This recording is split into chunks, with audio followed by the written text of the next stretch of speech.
Okay, start it again. Thanks, Mr. Going Speaker. on to number 2. Even when opportunity knocks, the person still Well, has to actually, get it's up out of number the seat and open 7, the 8, door. 9. I got out of my seat last week and traveled to the Rhone-Alpes region of France. And what I learned convinces me that there is an opportunity Everybody for is so jobs and polite. investment in They rural take BC turns. communities One through sustainable NDP, tourism one development Liberal, in one collaboration with the NDP, French. one Liberal. I want to report briefly today on what I learned and how we can apply that learning to BC. First, their ski runs in the Alps are at higher elevations. I wish I than ours, had the which camera means on that when they Jenny can Kwan provide was on because she was saying some guaranteed important good things skiing, there, good but snow, I when kind of people came want to the ski, couch a even little in the too summer. late. I think today is going to go back into history here and just kind of absorb the information into my subconscious. You know, I'm going to polish up my saddle, right? You know, make sure the harness is in the, you know, got the bit on properly, and, you know, give my horse a brush. But today, local people in the Alps are positive about the overall impact of the resort industry on their communities. The third thing I learned is how extensive the infrastructure is to transport ordinary European families up into the high mountains. Putin, right? You needn't hire a helicopter or be extremely young or fit to access high terrain in the Alps. BP, Mr. Speaker, I do British not Petroleum. propose that we commercialize our mountains in BC or try to duplicate what they have in the Alps today. But what's Make wrong our drinking with water developing polluted? one or two high mountain They forget iconic to tell you that experiences part. in our province that will give our tourism industry a competitive edge? What's wrong with opening up access for ordinary people to experience the majesty of the Alpine? We have the opportunity to invite into BC an investment in sustainable tourism development and to create jobs for families in rural BC. Mr. Speaker, a window of opportunity has appeared. Let's get out of our seats, go to that window of opportunity, and raise the shade. Like I said, oftentimes I feel it's just self-interest groups taking care of themselves, and you know, there's lots of window opportunities, but they're selective about what window of opportunity they want to play with. You know, well, hardball anyway. They play with my window of opportunities ever since it's been conceived. Here today. The really good news today is I think by-elections will be called. Another experienced MLA. Honourable Speaker, for several years now, He's got some Spitfire, workers, this one. forestry experts and communities have warned that our forest and forest industry are in jeopardy because of Liberal government policies. Today, the province's Auditor General agreed with their assessment. Honourable Speaker, he said in his report that the ministry lacks clearly defined objectives. He says that the ministry's management practices are insufficient. Does the minister accept the Auditor General's conclusion about the performance of his ministry, and what action is he going to take to deal with it? Minister Force. Oh, well, maybe we're in debate. Hold on. We're in debate. Well, I don't know what we are. I don't know if this is debate or member statements. Didn't see no transition into a debate. First, I want to acknowledge and they get 15 minutes to bring their questions to the table. There are you know, for an open debate. Important for us to consider. And then after that, they go into their bills and everything. The ministry is and has been working on as part of our overall delivery and meeting the legislative mandate that we have within the ministry. And that mandate includes ensuring that we have healthy forests and ensuring that we have a competitive industry in British Columbia. We have published a roundtable, extensive work through the roundtable process. We're reporting out on the progress of that roundtable.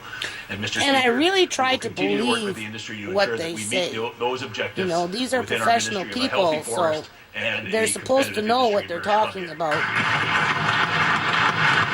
But if you look, you know, at the map in terms of, you know, the beetle infestation and how it's destroying mega hectares of the forest, Speaker, the report you know, that the ministry doesn't monitor effectively. let's listen. It concludes that they haven't invested in the public interest. Concludes that they've abandoned their public responsibility to manage the resource. In short, Honourable Speaker, it concludes that the ministry is not just failing in the present, 30,000 jobs lost, Honourable Speaker, but it's failing in the future. So I think these are obviously critical questions. 30,000 and the jobs ministry in lost its since response, the 1999? minister in its response to the report says, and I quote, "We also continue to examine approaches for management unit level planning as a means to establish and or refine timber objectives and stewardship principles." In other words, nothing, Honourable Speaker. They're going to think about doing something about it. It's a pretty serious situation when you don't know the state of the resource and you're the Minister of Forests. Honourable Speaker, doesn't that require specific action? Doesn't it require a real inventory so the government itself knows what's going on in the forests?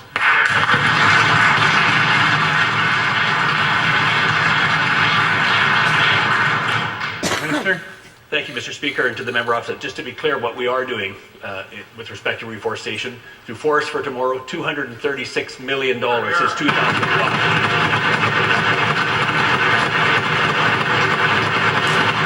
What they did is they shut down the mills and sent all the raw logs over to China. Annually in British Columbia.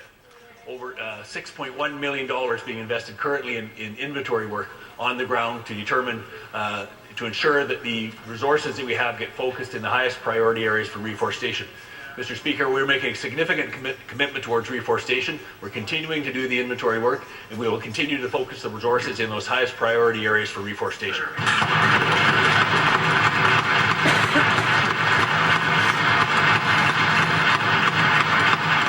I should talk on the clapping. The opposition has a further supplemental. Honourable Speaker, the Yeah. Ministry talks This is about their a 15-minute result-based approach. of, Honourable Speaker, you know, what this get report says get is they don't the even know the priority results. of the day Okay. on the, I mean, to the table. what kind of policy planning is that? It's in fact catastrophic planning. Surely the Minister will agree with me, or maybe he doesn't, but surely he'll agree with me that BC requires a proper inventory of the resource in order to ensure forest health into the future. Well, Does the yeah, Minister because they agree got with that problem with Does he those agree beetle with that bugs. recommendation? And will he proceed to develop a real inventory in British Columbia so I'd say again, that's important. like they have in the past, British Columbia forest ministers will know what the inventory of the forest is and know what the state of the forest is.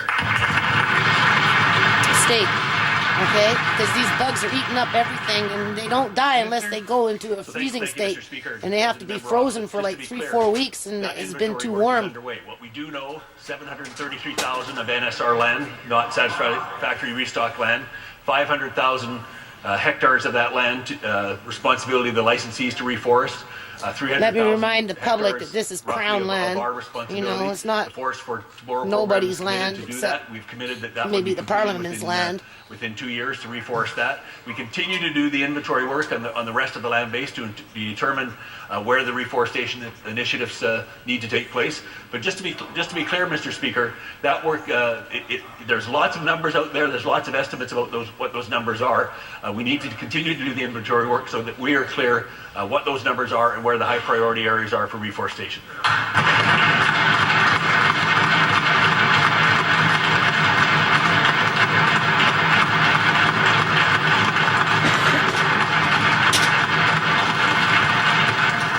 For Columbia River Revelstoke.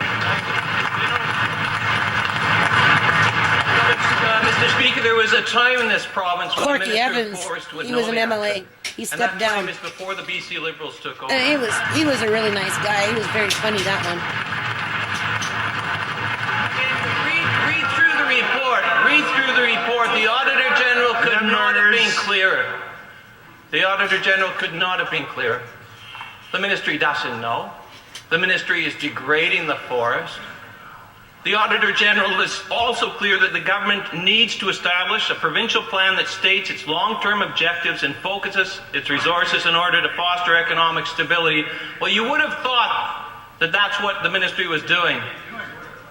You would have thought that was the job of the Ministry of Forests. And we know that a healthy forest industry needs a healthy forest.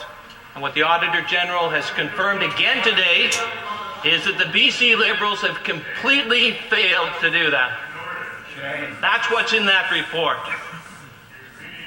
What is going to finally be done by this government? What is it going to take for this government to do the right thing, come up with a plan, and treat BC forests with the respect that they deserve?